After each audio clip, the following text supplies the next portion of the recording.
There's so many people spending so much time online that the art of conversation seems to be lost. On this episode of Garry Talks, I'm joined by Keith Costello, an Irish entrepreneur and qualified psychologist. Inspired as a child by lessons from his father, Keith founded the hugely successful Irish Wholesale Flags.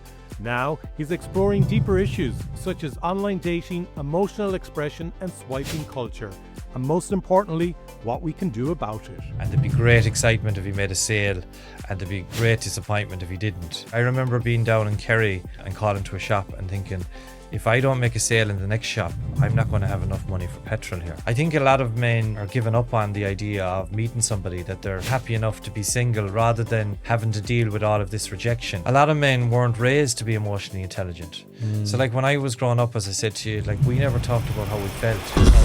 This is a GK Media podcast. Hey there, and welcome to another episode of Garry Talks. Before we dive in, a massive thank you for tuning in. Last year, Garry Talks hit #1 in Apple Podcasts Entrepreneurship category here in Ireland. And we even reached #3 in business. That's all thanks to you, our incredible listeners. This year, we'd love to go one step further and take that #1 business spot. So, if you can support the show in any way, we'd really appreciate it. Whether it's sharing this episode, leaving a review, or just telling a friend, every little bit helps. Each episode costs around €1,000 to produce, and we've now released over 100 shows, all in the hope that these conversations deliver something valuable for you to invest back into yourself. So, follow us on social media, drop us a message, and don't hesitate to reach out if you'd like to support the show further. Thanks again for listening, and I hope you enjoy today's episode of Garry Talks. This podcast is part of the GK Media Studios Creators Network, helping people tell their stories. Become a storyteller today and learn about our podcaster network at gkmediastudios.com.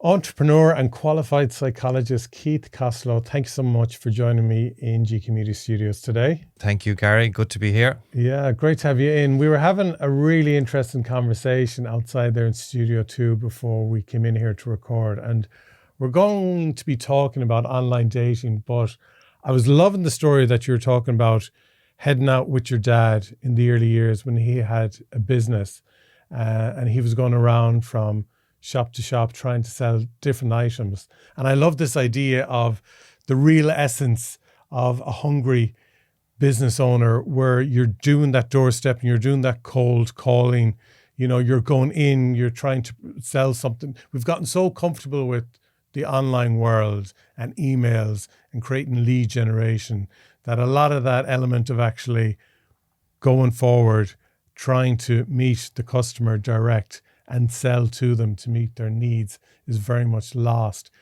Can you bring us just back to the days growing up in Tuam and what you and your dad were getting up to? Yeah.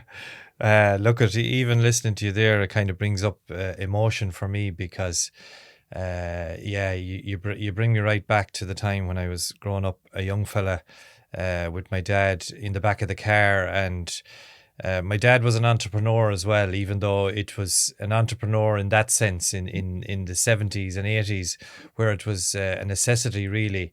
They didn't have a lot of money. And we didn't have a lot of money growing up. And I remember, you know, there was arguments at home about money, and my dad would be, some days he'd make a sale, and he was self-employed, so he'd call to shops. He was well known all around the country, very, very well liked. And he'd be calling to different shops. He'd be selling different things, cigarette lighters. Sometimes they do them with the name of the pubs on them. And he loved calling the pubs as well because he was fond of a pint. Yeah. And he used to bring me then when I was a young lad. I'd say my mother told him, look, you better bring this fella, he's off school. Bring him in the back of the car, and he'd call into these pubs. You could be sitting outside for a half an hour, and there'd be great excitement if he made a sale, and there'd be great disappointment if he didn't, you know, and you'd be wondering what went on for the half an hour. He might be having a pint with the people, and he had a great way of making a relationship with customers, and people warmed to him.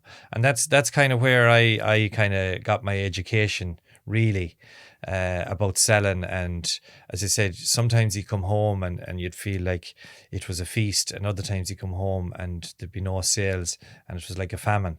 And that's the way it was, you know, it was necessity a lot of the time. And yeah, that's how I started off. And I remember, you know, as my own business evolved from that, I was saying to you that we stumbled upon flags as a product. This became your kind of eureka moment, really, wasn't it, for your father and yourself? Yeah, my dad would have been involved in that, but he preferred to stay to what he knew as regards the products he was selling. But when I started doing the flag bit, it kind of moved me in a direction because I was interested in the GAA, as I said, and Galway were in the final, and there was a guy locally who was making the flags, and he said, you know, would you bring some flags with you when you're calling to the shops? And we said, sure, we'll give it a try. But for me, it was a eureka moment insofar as I could see how lucrative this could be. But my dad was happy kind of doing what he was doing, and he stayed doing the bits that he was doing. He'd sell lighters and matches and things like that. But the flag thing was, at the time, was huge. Like, the guy who was making them for us, he couldn't make them fast enough. So you went into a shop in Athenry, the first shop on a what was a long list of shops you were going to visit that day, trying to sell various items, including flags. And you went into the first shop in Athenry, which is a town in County Galway. And how many flags did you sell? We sold the whole lot. all in one go. I couldn't believe it, because Galway were in the All-Ireland. It was a market that was very untouched. It was a very specialised market. At the time, it was early 2000s, and at the time, the only flags that were on the market were flags that people were making, homemade flags. There was no such thing as a flag being imported from abroad or anything like that. That came later. But at the time, it was very niche. And I remember calling to shops in Tipperary who were going well at the time, at a later stage as well. I remember calling to the shop, and I remember a guy saying to me, I've been waiting for someone like you for a long time. And like, this is like a salesman's dream. When you hear somebody saying, I remember we used to laugh about it, like when we'd be going along and people say, oh, a young girl or boy could be working in the shop, and she said, "Mammy, it's the flag man." And it was just like, you know, they were excited to see us because nobody else was doing it. And I knew then at that time that was a good business to be in, and we never thought we'd move away from Galway, really. You know, when you start off, you don't know what direction something is going to go in. And I remember I had a load of Galway flags. Then after a few years, we had bought a lot of them off different people, and we got these car flags, which were a huge seller at the time as well. And I remember I had a few of them left over, and I said to this guy, a local guy in Shoom as well, I said, what am I going to do with these now? You know, the championship was over and we'd a few left over. And he said, well, he said, it's an investment in your future. And that was the first time I thought, well, Galway will be here again next year or the year after, a few years. So all we need to do is put this away in a place that's nice and dry and clean, and we'll always sell it. Yeah, exactly. And that's the way it started. But look, at my dad was he was great. I got a great education. Started off with nothing, and I had that hunger. And I think that hunger is very important, you know, for an entrepreneur starting off. And for me, it was like, I really didn't have any other choice. I left school early and I didn't go to college, and I really didn't have much more options. So for me, failure really wasn't an option on that front, or at least if I failed, I didn't really have anything really to fall back on. And when you have that background and you have that drive and you have that want to survive, and then sometimes, like, I remember being down in Kerry on my own and calling to a shop and thinking, if I don't make a sale in the next shop, I'm not going to have enough money for petrol here. I remember that clearly. I remember going into a guy in Kerry, into the shop, and I was selling car air fresheners, and he offered me a really low price. And I remember thinking, if I don't sell these, I'm probably going to run out of petrol. And I ended up, you know, trying to do a deal with him. And he said something to me as well, which I'll never forget. He said, "He who pays the piper calls the tune." And I was kind of trying to negotiate a price. He wasn't moving from the price he was giving me. And I was probably breaking even on what I was selling. But that's kind of the way it was back then. You know, it was every day, you never knew. And that's how I started off, really. It's interesting as well, because talking about, even though the word really wasn't around back in the 70s, 80s or 90s, being an entrepreneur, very much, you know, even talking about the story of your father and you in those early years, it's about survival. It's so different how, you know, entrepreneurism is seen as sexy now, and, you know, build your own lifestyle. And really it was about survival. And, you know, I think for a lot of people as well, when they get rid of all the BS that's there, it still is about survival. It's about survival. If we didn't make a sale, we could have been hungry. That's not an exaggeration. No, that's the truth. Like I remember days when my dad wouldn't make a sale, and he'd come home in the evening, and my mum was doing her best. She had a kind of a cleaning job, and you know, the money was scarce. The money was scarce, and if you didn't make a sale, you know, I remember one time my mother sending me across the road to one of the neighbours, and she said, you know, go over to Anne, who was the neighbour across the road, and ask her has she got the message for me. And I remember she gave me a green pound. And that's the way it was back then. You know, people helped each other out. Everybody was in the same boat where we lived anyway. Like I grew up in a council estate, and the neighbours would knock at the door and they'd ask for, you know, a firelighter or a bit of sugar or that kind of thing. And it sounds like 100 years ago, but it's not that long ago. You know, I'm talking about 90s, 80s in Ireland, and that pound would have bought enough for the dinner. So for me, starting off, that's where I came from, and I had that drive from the start, and I believe that's the drive that kind of moved me on to where I am today, which I'm very grateful for. I'm always grateful to my mum, and I'm always grateful to my dad for that. Yeah, it's phenomenal. Like, I don't know, can you see it? But for me, for someone grown up, you know, in real kind of, you know, tough conditions in a council estate in North Galway, and you go on to, you know, qualify as a psychologist, you're building a home in Cong, which is like a beautiful part of the country near Ashford Castle, you know, having your own businesses now. It's amazing like how you have really made success happen for yourself.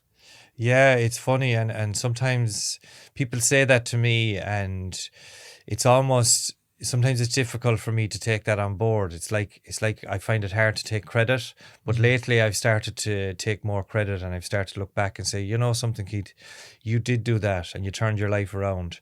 And I had a lot of adversity between the time that I started off when I said in back in 2000, and then up until today. I've had a lot of ups and downs and a lot of difficulties, and I've been able to overcome those things, and I've been able to make some decisions for myself that really have helped me. And some of them were sacrifices.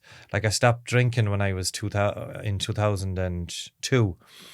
And the reason I stopped is because, you know, it didn't really suit me. My behavior wasn't great when I was drinking, and I just said, look. And I could see as well, you know, my dad was, as I said, he was fond of drink. So I made a decision at that stage that I was going to stop that, and that was a great help for me. It was a good move on my part.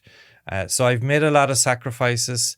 I've travelled the hard roads. I put in the hard work, especially at the start, and now it seems a lot easier. The fact that I've kind of reached a stage where the main business that I have, the flag company, is hugely successful, and I like to use the word blessed. You know that it's. I don't like to use the word lucky, but yeah, I put the hard work in, I put the yards in, and I've got the results. And as I said, you know, I studied. Then I went back and I did a course with the Open University for 10 years part time, and I got a degree in psychology. And that was something that I was introduced to by a nun, actually, who I became friendly with in around 2005, 2006.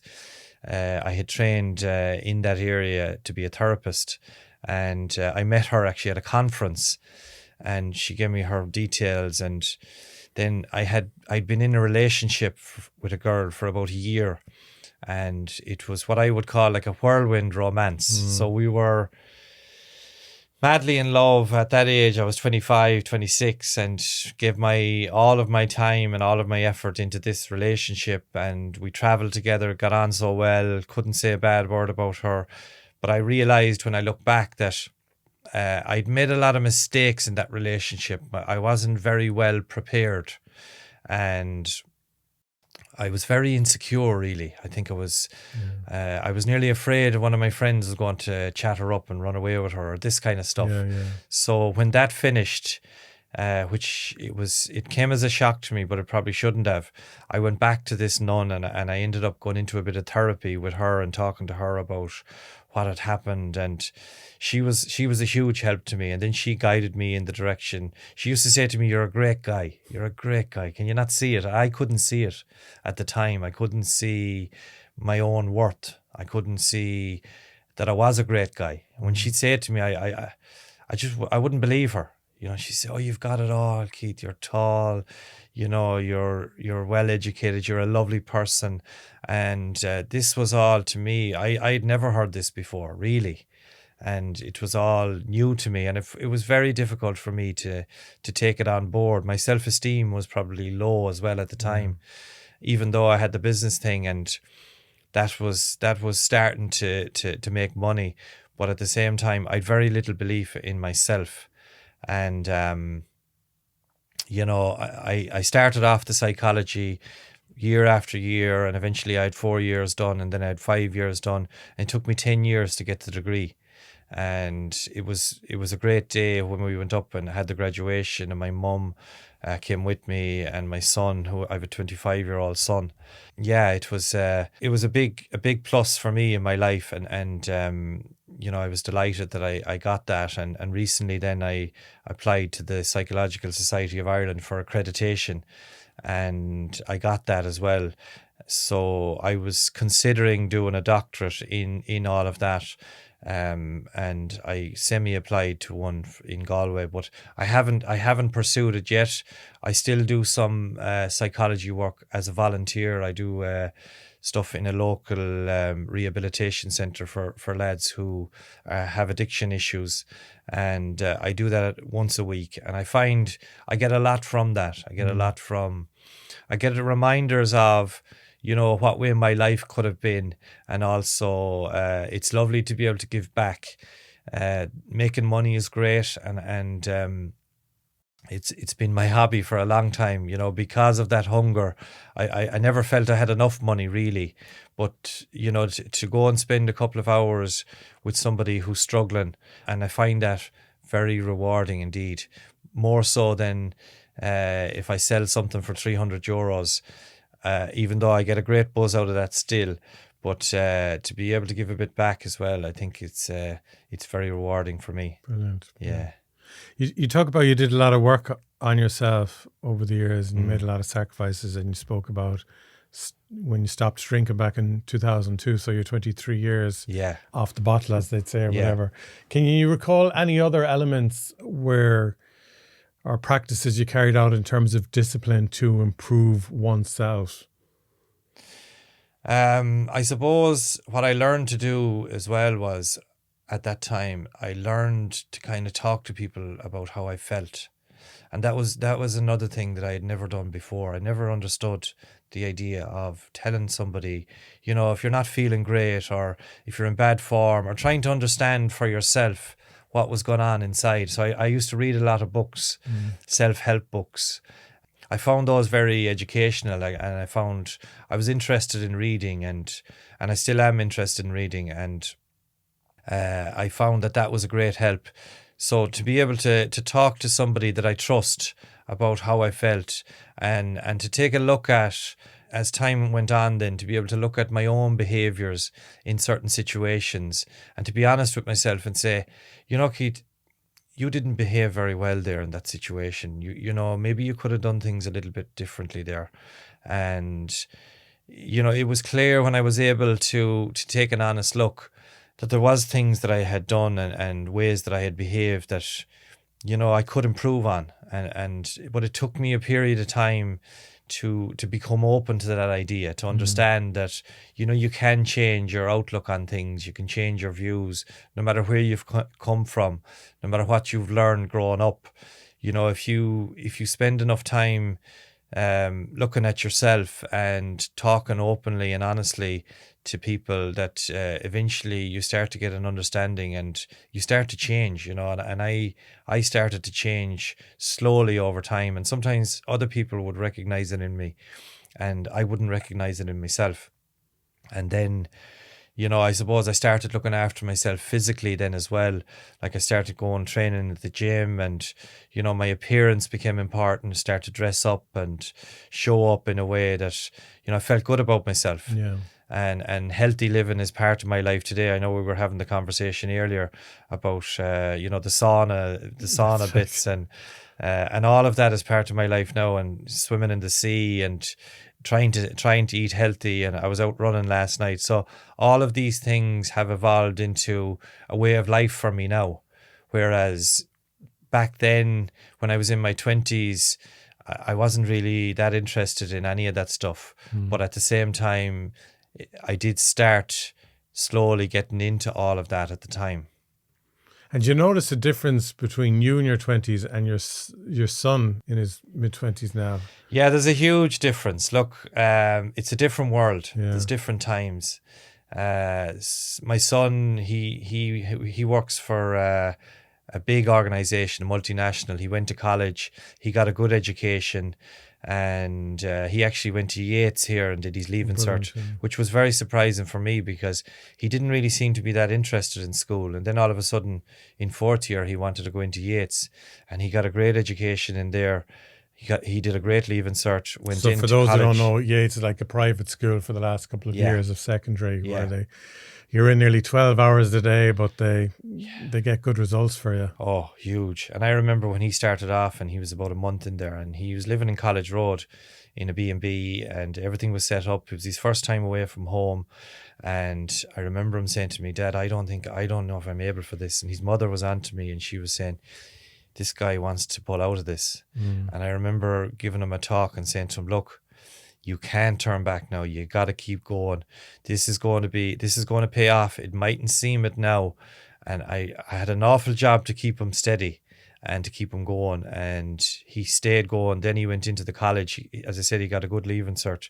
Went in and he studied business information systems. Didn't really know what he wanted to do in college. I was encouraging him to do a bit of business stuff because I knew I had the business background, and maybe it was something that he might like to do in the future. And eventually he did study business information systems, and he got an internship while he was in college, and they took him on and they paid him while he was in college, and now he works for that organization as well. And he's living in Dublin, and he lives in a lovely spot. I go up to visit him every so often, and his life is very different.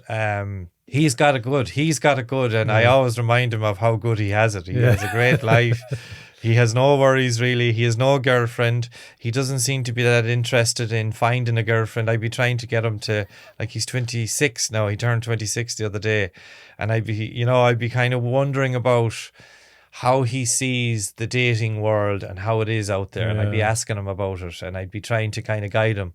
Now, in fairness to him, he'd be open to me about what he's doing, and that's a huge help to him and a huge help to me as well.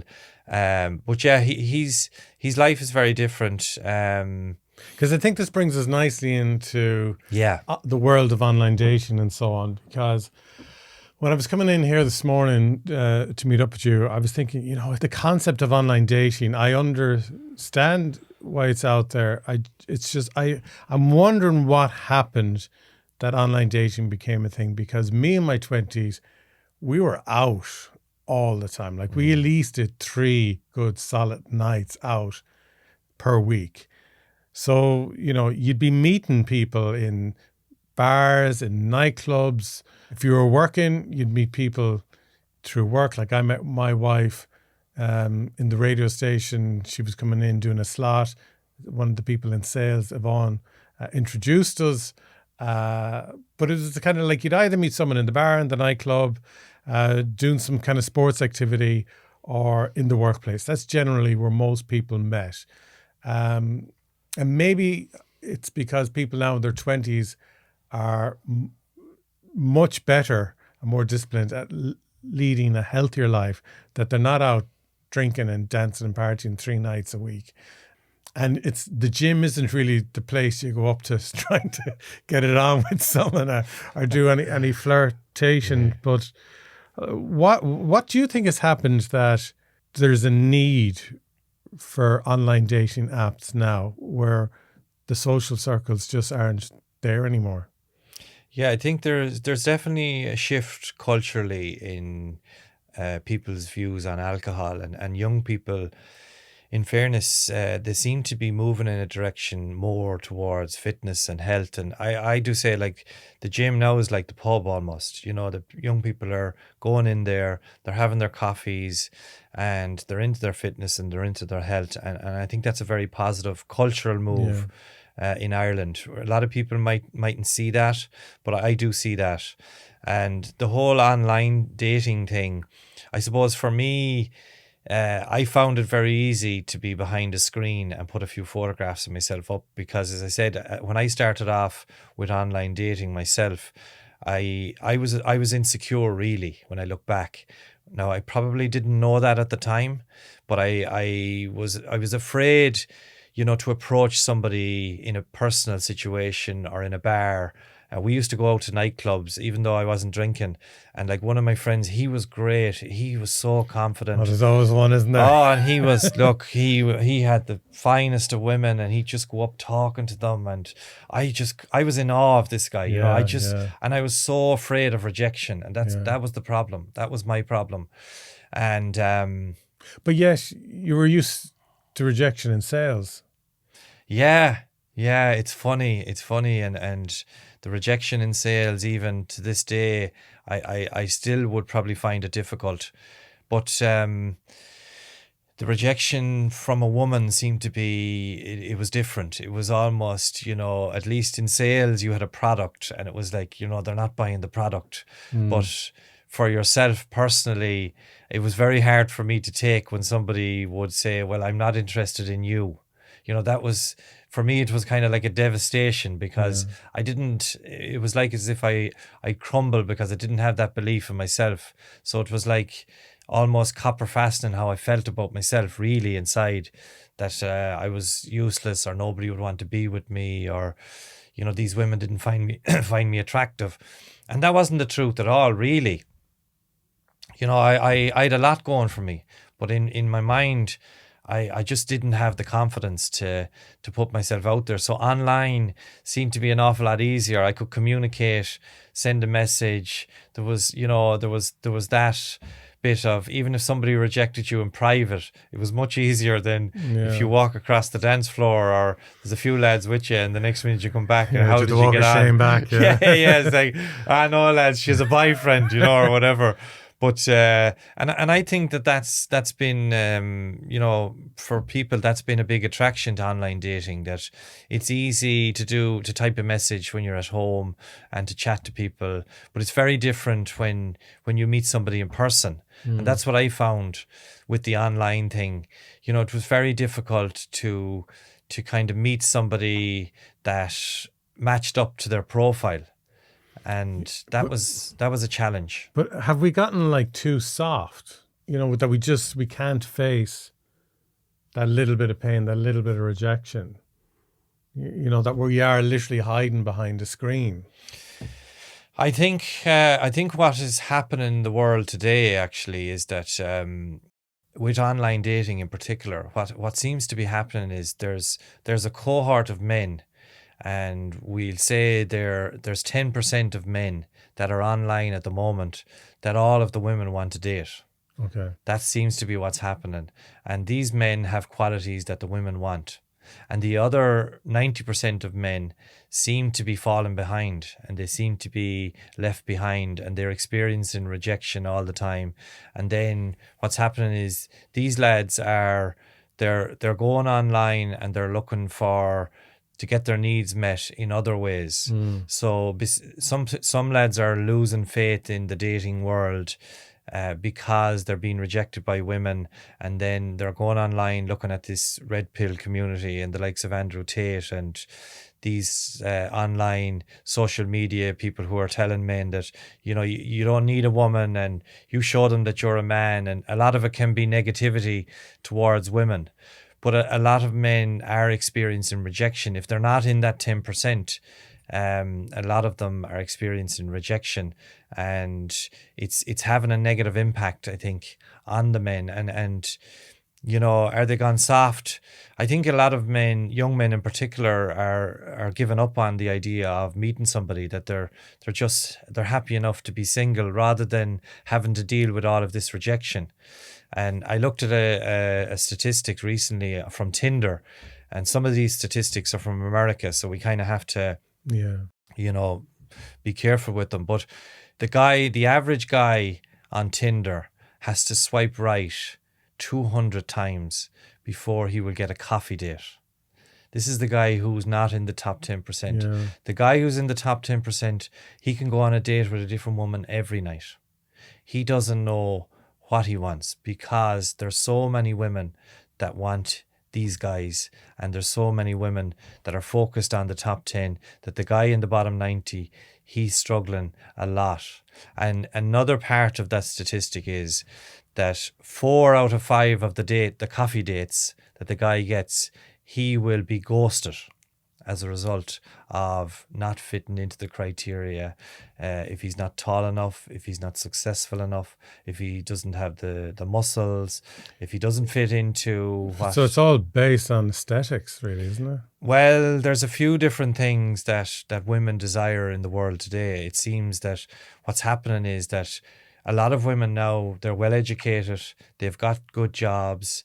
You know, it's changing, like from my dad's time, we'll say, like, the man was the provider. So my mum was at home looking after us, and then the dad was expected to bring home the money. That's not the case anymore. A lot of these women are hugely successful. They've got their own money. They don't need a man financially. Yeah. They don't need a man to provide for them financially. And that's causing a huge polarization in the dating world, because you have a lot of women saying, you know, there's just no good men out there. And then a lot of the men are saying, well, we're trying, but we're getting rejected all the time. And like 4 out of 5 of men will be ghosted after the first date. So that means a guy has to swipe right 1,000 times to get a second coffee, which is huge. It's crazy. Like, I know a girl who's absolutely stunning. She'd be in her 30s. She is single, and she's told me about various interactions she has had with men who have brought her out on a date, or who have brought her flowers into the workplace and so on. And it's cringe, hearing it from her point of view and perspective, it's cringing to hear that this is how bad lads are out there in terms of chivalry and being a gentleman and being able to have a normal conversation. It's obviously, I suppose the problem now, I'm thinking, is before, when you went to the pub, you would see how the guy would charm a woman that he fancied. You know, whether it's gift of the gab, or how he stayed interested in what you talk about when he closed his mouth and just opened his ears and so on. But you learn through that. When you're sitting at home in your bedroom on your phone, you're not actually learning that skill. You know, you're not getting streetwise in terms of, especially if you grow up, if you went to a school where you're just in a boys only school or a girls only school or so on. Do you know what I mean? I'm wondering, because people are more and more at home and secluded and online, that they're just not seeing those social skills, the normal way to communicate with someone of the opposite sex or the same sex or whatever, who you actually fancy. Yeah, that's what happened. That's what's happening in the world, and that's what led me into the whole area of online dating and exploring what's actually happened. So there's so many people spending so much time online that the art of conversation seems to be lost. And, people are chatting, they're texting, but a lot of people aren't really talking in person. So I did a postgrad in UCD, and part of that was you pick a problem in the world to focus on, and then you try to find a solution. And the problem that I found was exactly what you're saying, is that the people weren't really talking to each other, and a lot of people were talking online, but there was very little people actually talking in person. That's why I looked at that problem, and then I said, okay, I'm going to focus this in relation to online dating and see, can we come up with a new idea to set up a business, or to at least find a solution to the problem. So what we did then was we set up this new business, which is it's about bringing people together in real life, and so with shared interests. So, for example, if you were into hiking, if you're into fitness, we organize a hike for singles, and we bring 40 singles together, 20 men and 20 women who are interested in the outdoors. They're of a certain demographic, so maybe between the ages of 20 and 40, for example, and we organize a hike. They pay a fee, we bring them together, and then we just ask at the end of it that if they meet somebody that they like, that they will send an email to say, oh, I liked Gary, or I liked John. And if Gary said, oh, I liked Linda, or whatever it is, that we could make some kind of a match and bring them together. But it was also the social element of it as well, that people they'd get to do the hike, but they'd also get to chat to other people. So that was the idea, to move away from the online and to get people meeting in real life. So we organized some events, and this is all very current at the moment. And what we found was that the women were very interested in doing these different events. We organized a speed dating with a difference as well. So it was speed dating, but not so much like an interview chat with speed dating, but we introduced some kind of games element to it. So you could see a fella playing Connect 4. You can kind of really see what he's like, when he's trying to win. Is he cheating? Yeah. Rather than saying, where do you see yourself in 5 years from now? It's almost like, let's see how he reacts to losing or to winning. So it was trying to bring in that element as well. But the difficulty was and is that the women are up for it, and they're signing up to these events, but the men are just they're just not doing it. They're not interested. Lads, come on. Yeah, for me, it was a great thing to discover, because before I started off this business, or before I explored into this, people were saying it to me. I said, no, I think the men now, maybe they will show up, and we probably had, out of 20 people, we probably had 17 women and 3 men, and you can't run an event on those numbers. Now, and then I have to ask myself, well, if I was single, which I'm not, would I go to one of these events? And I suppose I'm not so sure I would really. And then I looked into the idea of, well, why are the men not showing up for these events? Why are the men not getting themselves out there? And I discovered that, a lot of the men, they feel like they're disillusioned with the whole dating thing. There's probably an element of the men feeling like they're, that they're a failure, or they don't want to be seen to be, showing up at these singles events. So there's a kind of an ego thing as well with it. I think that men don't want to feel like they've been defeated, or they have to pay for a date or whatever. So there's a whole lot of stuff that I've discovered, but I do feel that men in general seem to be falling behind when it comes to dating, and I do feel that men probably need to take a look at themselves and to see where their lives are at. And if they're spending a lot of time at home, if they're spending a lot of time online, some men are turning to online porn. They're looking at, they're getting their needs met physically from that. And some men are kind of saying, I don't really want a relationship. I don't really need a woman. And that can lead to, misogyny or negativity towards women, or almost like, oh, these women, they're all rejecting us. So I think, if the men are able to bring themselves to a place where they're attractive to women, I think if they put themselves in a position physically, if they start working out at the gym, if they start dressing up, if they start presenting themselves, start, improving on their conversational skills, recognizing what women look for. It's not, you can't just show up to a date and expect that somebody's going to like you. You got to have something that people are going to be attracted to. And there's a whole, like they say, people make a decision on in the first 10 seconds about whether they want to see you again. And so there's an art really to dating, and there's a science to it.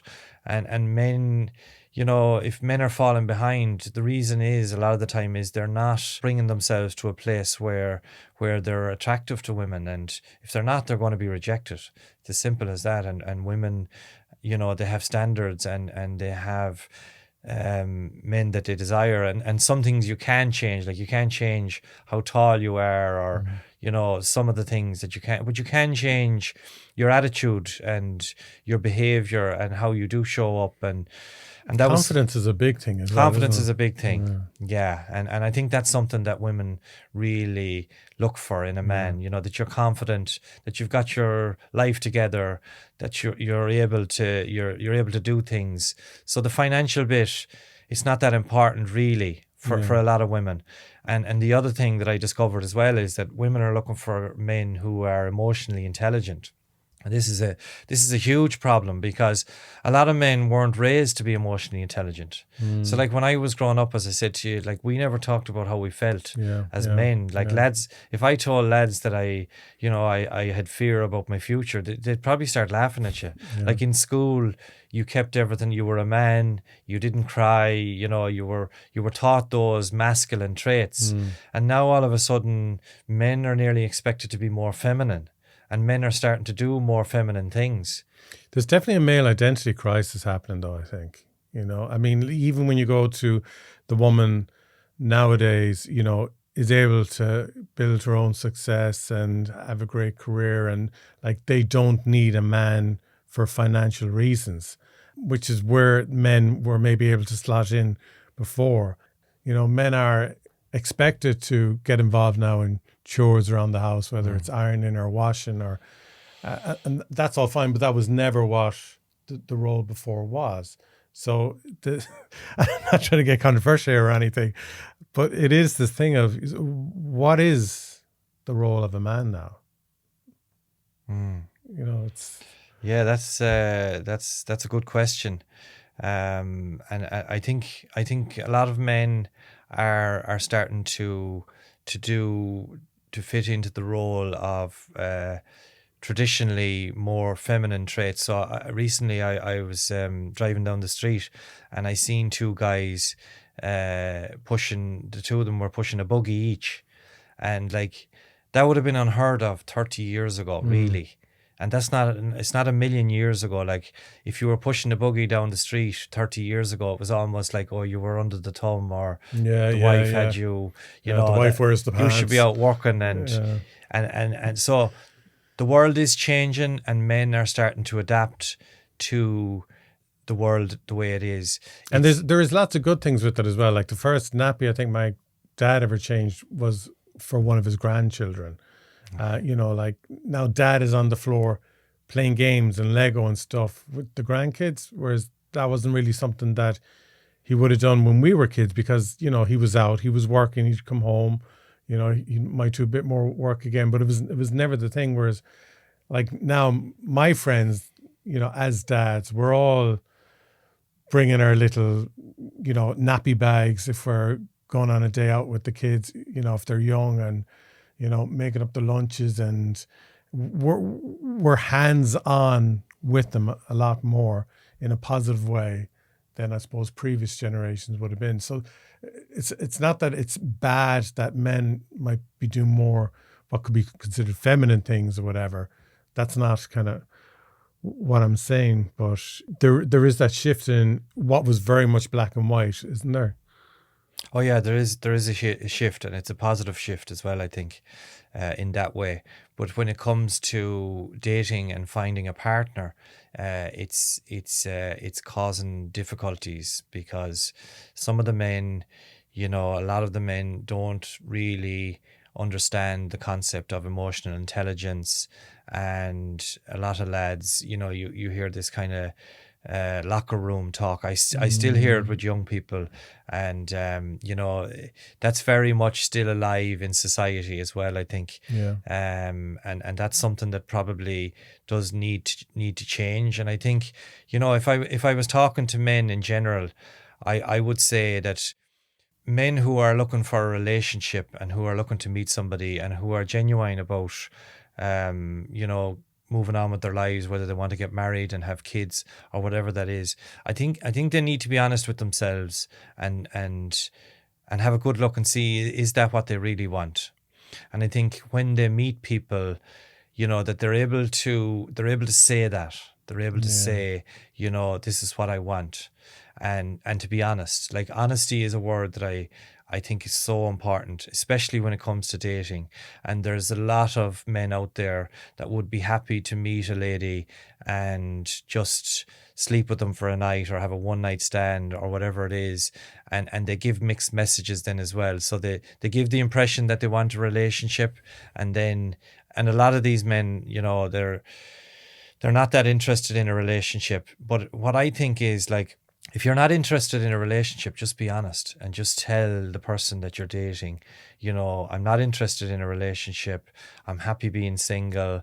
If you want to have a bit of fun, like there's lots of women out there that would want to have a bit of fun and they don't mind doing that. But the problems happen when you start to tell somebody that you are interested in a relationship and you're not. And this is where there's complications. And I think this is where a lot of anger is coming from women as well, that they're kind of feeling like that they're being, that men aren't up for the relationship, or that it's hard to meet guys who are genuine. And I think that's very apparent in the world at the moment. So I would say to men, look at what you really want, be honest. And this is coming from my own experience as well, where I did spend a bit of time online, not knowing what I wanted.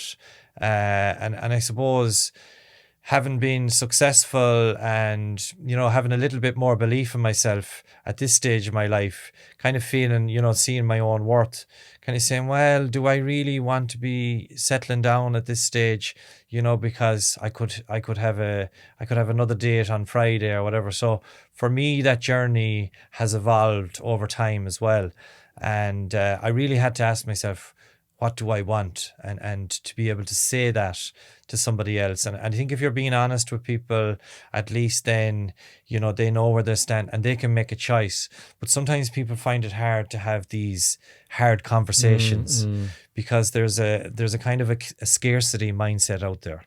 And I think some women experience this as well when they're finding it hard to meet somebody, and then they meet a guy who fits the criteria and he's attractive and he's got a good lot of qualities they want, but maybe he's not really interested in a relationship.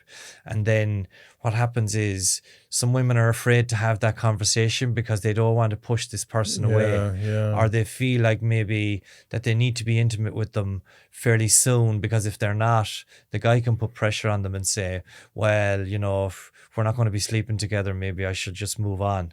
And that's what I would say to women in that case is, if you're looking for a serious relationship, I would say take your time with all of that stuff. If somebody really is interested in having a relationship with you, they'll hang around. You don't have to sleep with them. You don't have to be intimate with them before you find that out. And have those hard conversations, I would say, before you get into any of that. I'd say this to my own daughter. If she was of an age where she'd be dating, I'd be saying, look, if you want to be in a relationship with somebody and you want to know whether they genuinely care about you, give it a chance, give it time to develop. Don't be getting into the sex intimacy thing until you know for sure that they're on the same page. But with the scarcity mindset, it can be a case of, I don't want to scare them off. There mightn't be another fella around the corner. This guy has all the criteria. So if I start talking to him about, commitment, and it might frighten him off. And I would encourage men and women to have those hard conversations. Yeah, look, I don't envy anyone in that situation. And we talk about scarcity, but at the same time, like, there's 8 billion people in the world. Sometimes we feel that it's so narrow, our options that are out there, but it's really, really vast. In terms of the activities that people do, where you get the women and the men together doing different activities like hiking or so on, or speed dating through games. What's the age? Like, is it mostly people in their 20s or people more so in their 40s? What's kind of the strongest age group coming through? We tried to be as broad as possible, just because we were just trying to get the numbers and get the thing off the ground, and just to see what kind of interest we would get. But we put it up for between 28 and 48. And the reason for that was because I suppose when you get to that stage, when you get to your kind of late 20s, kind of early 30s, mid 30s, at that stage, you kind of really start to get a little bit more serious, or at least you should be thinking about, what you really want. So in your early 20s, maybe it's a little bit more difficult, and you want to get out there and have a bit of fun, and that's fine, and I would encourage people to do that if that's what you want. But we set the age from 28 to 48. But as I said before, the events that we had organised, and some of them that we have coming up in the future, we're struggling to get the numbers with the men. That's the big issue, and that's something that we're going to have a look at to see how can we attract the men. I was thinking of ideas of, could we offer them free pints or whatever, but and I don't know what the solution is, and as I said to you earlier, my motivation is not, I don't have the hunger that I had when I was starting off for this business, but I have the interest, and I'd like to be able to help somebody to meet somebody and fall in love, and because we all know that, and especially like myself, which I've experienced recently, meeting somebody who I get on very well with, we click on so many levels, and like, it's such an addition to your life when you actually do meet that person. Absolutely. And I spent a lot of time with people that maybe they weren't the right person for me, and probably stayed in relationships longer than I should have, because maybe I had that scarcity mindset, or I felt like, that I didn't have any better options, or, I was trying to make something work. But when you do meet that person who you have similar interests, it's such an addition to your life. And I would say for people, don't give up on it, and don't have that mindset of, it's limited. I believe, and this is a cliche, but I do believe there's somebody, the right person is out there, and you don't want to waste time with people who aren't the right person for you. True. And just, if the person's not right for you, have the hard conversation and be honest with them and let them go and move on. Once you start to do that, then you start to vote for yourself as well. You start to say, well, I know I deserve better than this. And I know that I know that the person out there for me hasn't come into my life yet. So any rejection we have experienced in the past, it doesn't mean a reflection on our own character, really, that we weren't good enough. It just means that these people who we have rejected and who have rejected us at some point, that they just weren't the right person for us. And I believe that. And when you meet the right person, they say you'll know, and that's another cliche, but I actually have experienced that myself, that you just know that this person you can talk to on a level that they understand. They're not going to run away when you tell them about your past, or they're not going to run away when you see, when you show them parts of yourself that you're not perfect. So there's nobody perfect, and we all have things that make us difficult at times to live with. But when you meet somebody that's right for you, and that they're right for you and you're right for them, that you're not going to the relationship is not going to be derailed when there's a challenge, and that's the real test of if you're with the right person, that you're able to overcome difficulties, you're able to talk about things and understand and support each other, because life can be difficult. But communication is essential in every relationship in life, business, personal, intimate, whatever. Open communication, being honest, and just being vulnerable as well, and saying, there's an area of my life, or if I leave my slippers on the floor and it annoys the person that I'm living with, or whatever little things, that if I talk too much or she talks too much, that I'm able to voice that in a way that doesn't become confrontational, and the person knows where I'm coming from. Say, right, maybe I'll row a bit back there, or and I think that's when you're with the right person. I think you're able to have those conversations, and it doesn't become a huge argument. It becomes an understanding, and I think that's where the real growth is for people who are in a relationship, to have those conversations and to know what you want to say, and to keep an open mind on what other people are saying, and you don't have to get defensive and say, oh, but you do this, or it's just to be open to what people are saying. And I think when you find somebody like that, then that person is right for you. Brilliant. I'd very much welcome people's comments, messages on this discussion that Keith and myself have had here today. Hopefully we haven't opened up an enormous can of worms. It's all coming from a very good place, but I think it's a really important discussion that we had here today. Food for thought for people, and definitely I'd really welcome people's feedback from listening to this episode today. Keith Costello, thank you so much for joining me on Garry Talks. Thanks a lot, Garry. This is a GK Media podcast.